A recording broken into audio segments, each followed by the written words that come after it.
Bueno, pues hemos visto a Javier de Benito pegando caña con el motor, como siempre, desde chasis cero, Antonio y caña. Habría que darle también a lo mejor al Atlético de Madrid por haberle vendido al Barça a sus mejores jugadores en una época en la que no tenía que habérselo vendido. Era una época extraña, pero Julio Salinas, Eusebio, Juan Carlos. El lateral izquierdo, claro. Juan Carlos no renovó realmente.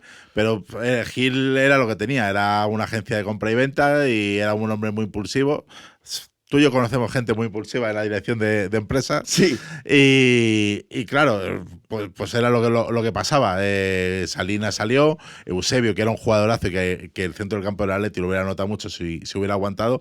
Y Juan Carlos. Juan Carlos, que la última gran temporada que hace en el Atleti, el Atleti gana la Copa del Rey contra el Mallorca en un día de muchísimo calor en Madrid, y esos jugadores pasaron al Barça. Pero para hablar de fichajes de la época de Gaspar, hemos dejado para el final al fichaje más sonado que tiene su época, no como presidente, sino en la junta directiva de Núñez.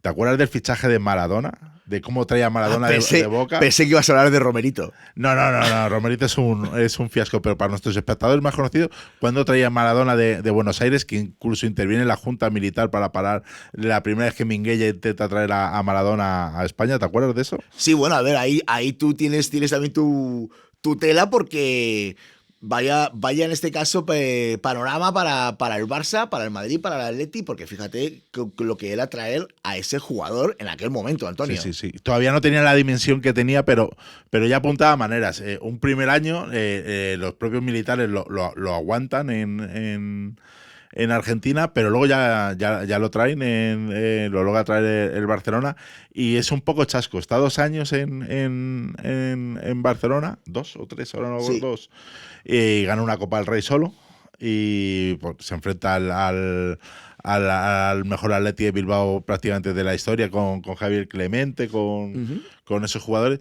Y entre medias, cuando mejor estaba jugando, una terrible entrada de Goicoechea, que hoy sería sancionado posiblemente con 1 año sin jugar, lo deja 6 meses sin jugar a Maradona. ¿Te acuerdas de esa entrada? Sí, claro que me acuerdo, hombre. Me acuerdo perfectamente de una entrada que se monta, es la tangana brutal, una de las tanganas más brutales que yo he visto en mi vida en un campo de fútbol en España. Y no, bueno, esa viene después. No, la de la Copa del Rey. No, primero dices la entrada. La entrada que lesiona a Maradona. Deja no, 5 meses fuera. Es una entrada brutal. Es una entrada Y brutal. desde entonces Maradona siempre tuvo el tobillo así, jugaba con la bota desatada. No, era muy brutal. Pero te quería preguntar, fíjate que hablabas de fichajes y evidentemente Maradona, Futre no tiene la dimensión que Maradona, pero me llama la atención, ¿el Barça nunca intentó fichar a Futre, Antonio? No. ¿Tú que te controlas mucho del El Barça, el único que intentó un fichaje dentro fue el Madrid, de Mendoza, del ¿Con último Floro? Mendoza. ¿En la época de Floro? En la época de Floro. Incluso Futre tiene unas declaraciones por ahí que las intenta esconder y le condenan, que quería venir porque él vivía muy a gusto en Madrid y quiso volver, pero luego recapacitó. El caso es que cuando el Atleti lo vende al Benfica, Gil le pone una cláusula que son 500 millones si va al Madrid o al Barça. Futre. ¿Para pagarlos él?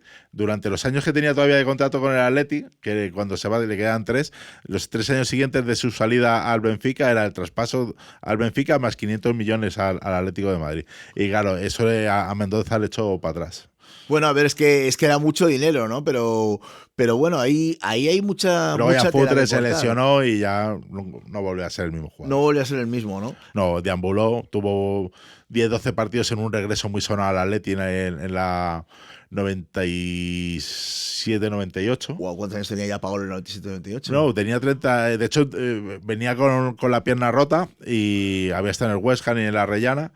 De la Rellana venía medio cojo y Antic lo tenía, no era un fichaje, lo tenía en el staff técnico, le querían buscar un puestecito en la junta directiva, y un día faltaba alguien en un entrenamiento y entró Pablo a completar para tener 2 equipos de 22, lo vio Antic y le dijo hacerle un contrato a este hombre. ¿En serio? Sí, fue así, hizo un partido y tuvo, pues el físico no le dio para más, Antic no le sacó más de lo que él quería, le dejó de suplente en un derbi que él se veía bien, que empata a José Mari en el último minuto. y Futre, que era otra persona muy visceral, pues decidirse al Yokohama Marinos y ahí acaba su carrera.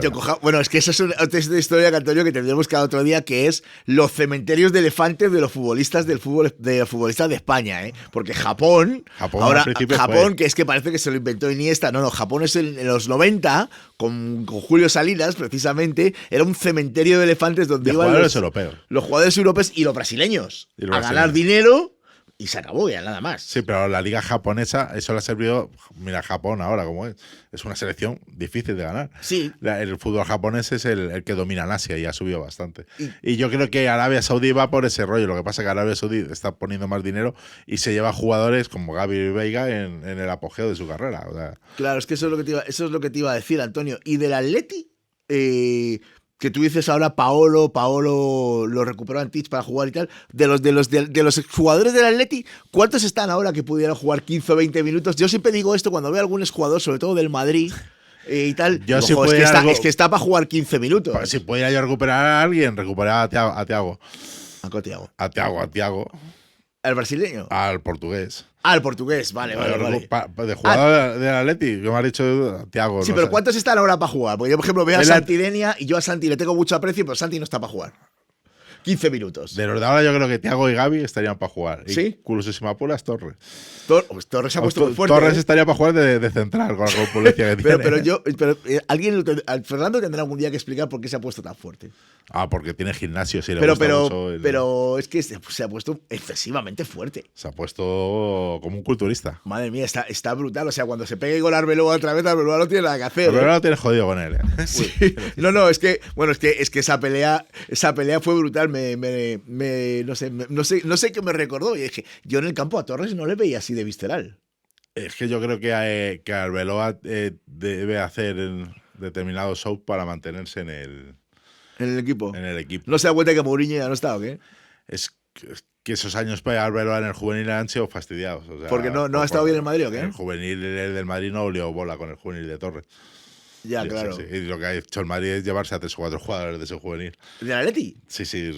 Ha fichado al lateral derecho, se me ha olvidado el nombre ahora, y 2 o 3 más que quiere robar al juvenil de Torres. Claro. Bueno, a ver, esto ya empezó, esto lo podremos contar, pero es curioso porque en los últimos años sí que ha habido un trasvase más de jugadores de la cantera del Madrid al Atleti. Y viceversa. Pero fíjate que esto si nos vamos a los 80, quizás el primero de esto fue Paco Llorente. Paco Llorente fue traumático, que es el tío o el padre de Marco Llorente, es el tío. Pues no lo sé, son tantos en la familia Llorente que yo me pierdo. Se me ha olvidado. Fue traumático y como anécdota, que yo lo viví cuando iba al Calderón, era a Luis sacando a la calentar durante media hora, 40 minutos. ¿Para que le pitaran? Para que le pitaran y que nadie le... ¿En serio? Sí. Por favor, ¿puedes contar eso a la audiencia? O sea, ya sabían que se iban a ir al Madrid. Con Llorente, antes no había cláusula de rescisión, y con Llorente, con el 1006. El artículo 1006, creo que fueron 150 millones de pesetas de la época, que era una pasta. Pero el Atleti no lo quería vender y era un Atleti oscuro y Llorente era como un rayo de luz, porque los primeros partidos de Llorente en Atleti fueron espectaculares.